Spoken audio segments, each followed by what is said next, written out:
کون سا دین ہوگا جس کے بارے میں آپ کو جواب دینا ہے؟ یہ دین وہی دین ہوگا جو قرآن و سنت کے اندر صحابہ کرام کے فہم کے مطابق علماء کرام نے ذکر کر کے ہمارے سامنے پیش کر دیا ہے۔ یہ وہی دین ہوگا جو 1400 سال پہلے رسول اکرم صلی اللہ علیہ وسلم پر نازل کیا گیا۔ اس دین میں کوئی جدت پیدا کرنے یا موجودہ دور کے لوگوں کی شروحات کے ذریعے اس کو تبدیل کرنے کی کوشش کرے گا تو ایسی صورت میں وہ گمراہ ہے، گمراہ ہے، گمراہ ہے، اس کو ہدایت پر لانے والا کوئی نہیں۔ یہ دین ایک ایسی چیز ہے کہ اس کی ترقی کے لیے آپ کو آگے نہیں بڑھنا بلکہ پیچھے ہٹنا ہے، پیچھے ہٹنا ہے۔ 1450 سال پہلے کے دور میں گھس کر کے آپ کو دین کی بنیادوں کو سمجھنا ہے۔ تو اسی دین کے بارے میں قبر کے اندر آپ سے سوال کیا جائے گا، اس رب کے بارے میں سوال کیا جائے گا جس رب نے ہم کو پیدا کیا، جو رب ہمارا رازق و مالک ہے، اس رب کے بارے میں سوال کیا جائے گا جس رب کے کلمے کی توجیہ و تعویل کر کے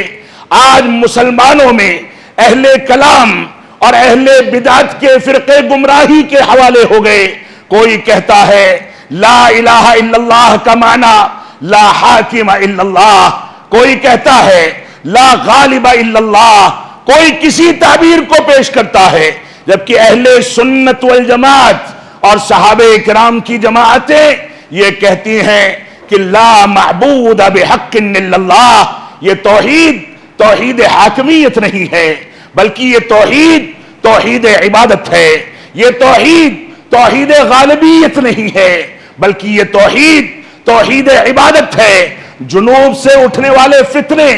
اس طرح کی اطلاعات ہم کو ملتی رہتی ہیں کہ اب اس سرزمین تک بھی پہنچنے لگے ہیں۔ وہ فتنے جن فتنوں کے اندر توحید حاکمیت کا تاثر اور ان سے قریب ہونے کے جراثیم گھس چکے ہیں، وہ فتنے اب یہاں بھی داخل ہونے لگے۔ اللہ کی قسم، اگر آپ کو کامیابی چاہیے، آپ عزت و وقار چاہتے ہیں تو اپنے دین کو 1400 سال پہلے جا کر کے عہد نبوت میں تلاش کیجئے۔ رب کے اوپر ایمان لانے کے حقائق کو، ان تمام کے تمام حقائق اور ارکان ایمان، شرائط ایمان اور رب کائنات کی وحدانیت کے تصور کو سامنے رکھ کر کے اس میں تلاش کیجئے۔ اس میں کوئی سمجھوتا کریں گے تو رب کائنات آپ کے لیے کوئی سمجھوتا کرنے والا نہیں ہے، قبر کے اندر سوال کے جواب میں ناکام ہو جائیں گے۔ اس وجہ سے میں بڑی عاجزانہ اپیل کرنے کے لیے آپ سے کھڑا ہوا ہوں کہ اپنے منہج کو صحابہ کرام کے منہج پر ڈھالیے۔ صحابہ کرام کا وہ منہج جب رسول اکرم صلی اللہ علیہ وسلم نے عمر بن خطاب رضی اللہ تعالیٰ عنہ کے ہاتھ میں اہل کتاب کی کوئی کتاب دیکھ لی، تورات و انجیل کو، تورات یا انجیل کو دیکھ لیا تو آپ غضبناک ہو گئے، یہاں تک کہ عمر بن خطاب رضی اللہ تعالیٰ عنہ اس کے ایک کتابچے سے متاثر تھے، کیونکہ اس کتابچے کے اندر اس کتاب کی جو عبارتیں نقل کی گئی تھیں وہ قرآن مجید کے موافق تھیں۔ اس کے باوجود رسول اکرم صلی اللہ علیہ وسلم کا چہرہ بدل گیا، آپ نے غضبناکی کا اظہار کیا، یہاں تک کہ عمر بن خطاب رضی اللہ تعالیٰ نے اس کو کنارے کر دیا، یہاں تک کہنا پڑا رضیت باللہ ربا وبمحمد رسولا وبالاسلام دینا، میں اس بات سے راضی ہوں کہ رب کائنات میرا رب ہے، میں اس بات سے راضی ہوں کہ محمد صلی اللہ علیہ وسلم میرے آخری رسول اور میرے حبیب ہیں، اور میں اس بات سے راضی ہوں کہ دین اسلام میرا پسندیدہ مذہب ہے۔ تب جا کر کے رسول اکرم صلی اللہ علیہ وسلم کے تیور تبدیل ہوئے۔ یہ نہی عن المنکر اور فتنوں کے داخل ہونے کو روکنے کی ایک چھوٹی سی مثال تھی۔ اللہ کے نبی صلی اللہ علیہ وسلم اپنے مبارک گھر کے اندر داخل ہوتے ہیں، دیکھتے ہیں کہ عائشہ صدیقہ رضی اللہ تعالی عنہا نے اپنے گھر کے دروازے پر کوئی پردہ ٹاگا ہوا ہے جس پر جانوروں کی تصویریں ہیں۔ آپ نے یہ نہیں کہا کہ اس کو ہٹا دو، اس کو لپیٹ کر کے رکھ دو، اسے کسی غیر مسلم کو دے دو۔ آپ نے یہ نہیں کہا کہ یہ کیوں کیا گیا ہے، بلکہ تیش میں آ گئے، تیش میں آ کر کے پردے کو نوچ کر کے پھینک دیا اور فرمایا کہ آج کے بعد سے میرے گھر کے اندر یہ حرکت نہیں ہونی چاہیے۔ آپ اپنا جائزہ لیں، آپ کے بچے کہاں کھڑے ہیں، آپ اپنا جائزہ لیں، آپ کے گھروں کے اندر کون سی کتابوں کا مطالعہ کیا جاتا ہے، آپ اپنا جائزہ لیں کہ ہمارے بچے کن علماء کی رہنمائی حاصل کرتے ہیں۔ آپ ان کے اوپر نظر رکھ کے ان کے اوپر بندشیں لگائیں کہ وہ قرآن و سنت کے مطابق اور فہم سلف کے مطابق دین کو سمجھ کر کے چلیں۔ اس کے بغیر نہ آپ کامیاب ہوں گے، نہ کامیابی کی راہیں آپ کا استقبال کریں گی۔ لہذا ہماری یہ ذمہ داری ہے کہ ہم قرآن و سنت کے مطابق اپنی زندگی کو ڈھالیں۔ تو یہ منہج سلف حقیقت میں وہ طریقہ ہے جو قرآن و سنت کے فہم کو پیش کرتا ہے۔ اور مجھ کو یہ بات افسوس کے ساتھ کہنی پڑتی ہے کہ ہمارے بہت سارے نوجوان، یہاں تک کہ مدارس اسلامیہ کے فارغین بھی آج لفظ منہج یا منہج کی اصطلاح پر طعنے کستے ہیں، منہج کی دعوت دینے والوں کو طعن و تشنیع کر کے ان کا استہزاء کرتے ہیں۔ یہاں تک کہا جاتا ہے کہ یہ لوگ شدت پسند ہیں، کٹر پنتھی ہیں، یہاں تک کہا جاتا ہے یہ منہج کے نام پر ایک نیا مسلک اور نیا طریقہ ایجاد کر لیا گیا ہے۔ معاف فرمائیں گے، یہ منہج وہی منہج ہے جو اقرا بسم ربک الذی خلق میں غار حرا میں پیش کیا گیا تھا۔ اللہ کے نبی صلی اللہ علیہ وسلم جب معبود حقیقی کی تلاش میں غار حرا میں بیٹھنے لگے، ستو اور پانی پر آپ کا گزر ہوتا تھا۔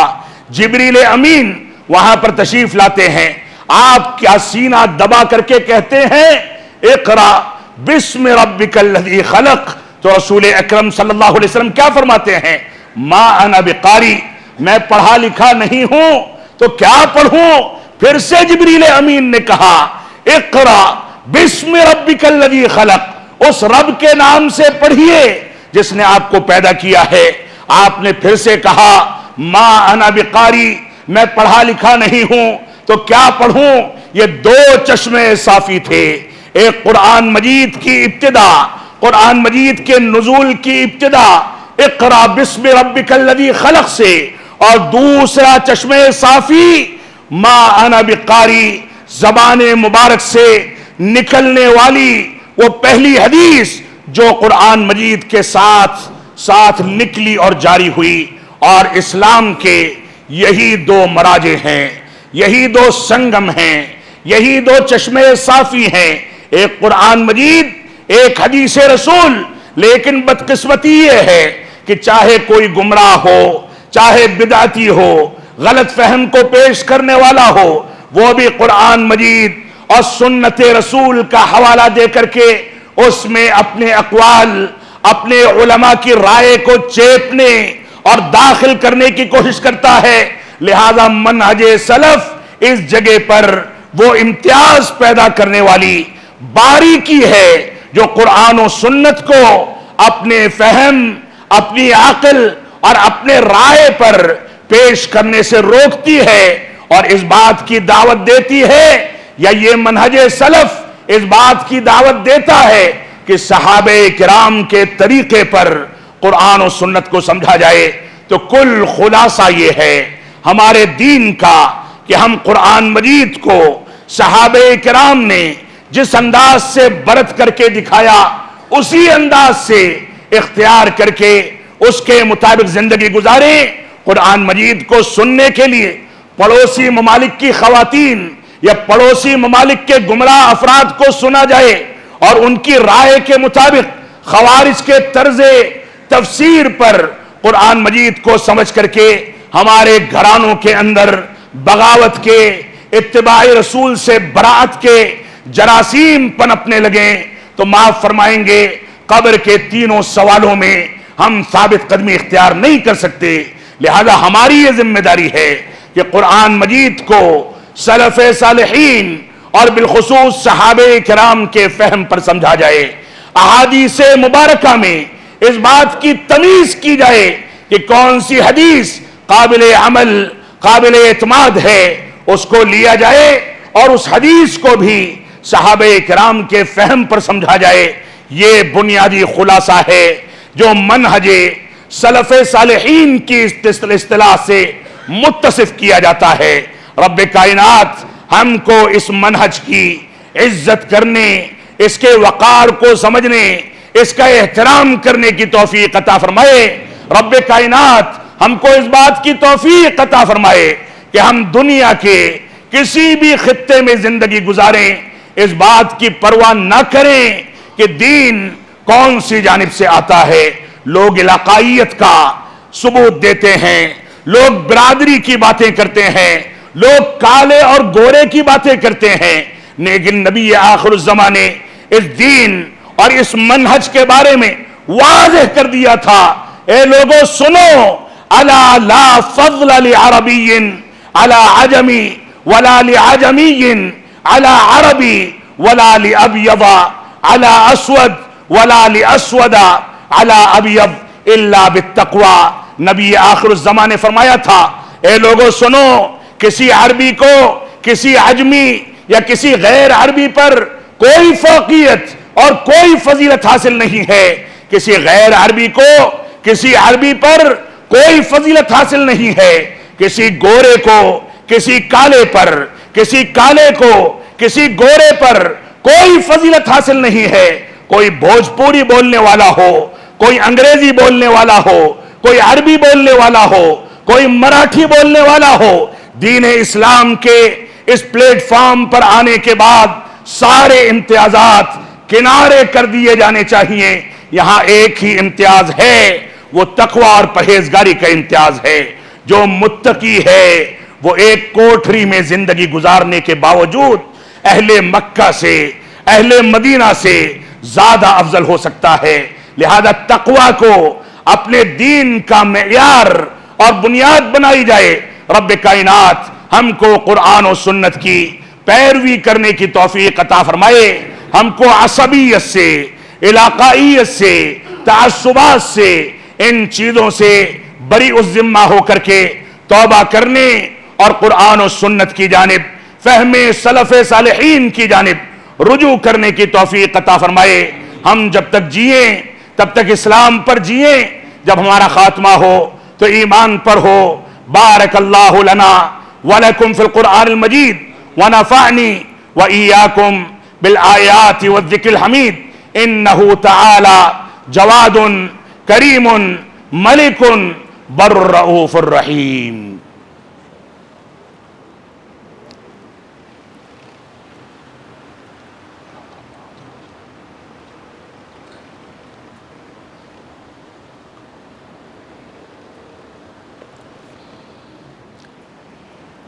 الحمد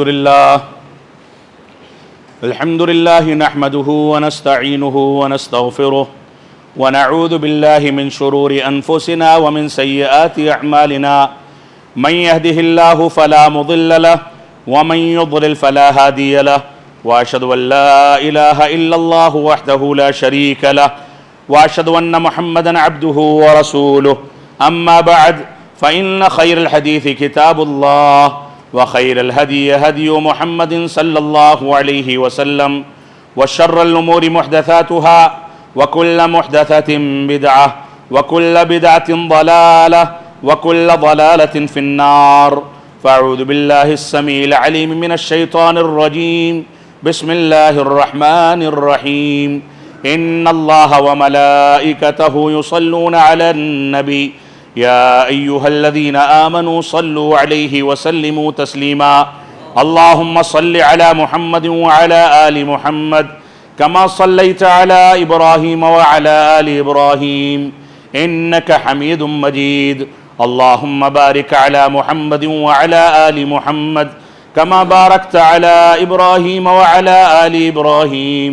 إنك حميد مجيد عباد الله رحمكم الله إن الله يأمر بالعدل والإحسان وإيتاء ذي القربى وينهى عن الفحشاء والمنكر والبغي يعظكم لعلكم تذكرون